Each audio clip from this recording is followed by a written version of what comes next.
समस्त को नमस्कार। आसतु संक्षिप्त रे जानिबा पवित्र बाइबल रो नूतन नियम केतोटी भागरे विभाजित। पवित्र बाइबल रो नूतन नियम मुख्यतः चारि भागरे विभाजित।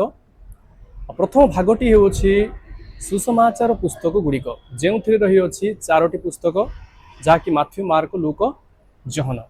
आ द्वितीय भाग होछि इतिहास पुस्तक जहाँकि प्रेरित पुस्तक।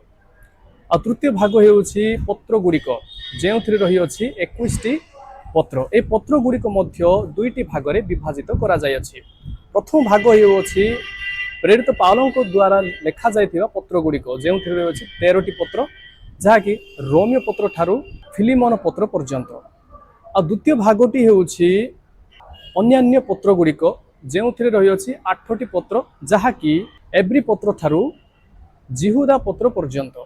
आ चतुर्थ भाग होछि भविष्यवाणी पुस्तक जहाँकि प्रकाशित वाक्य।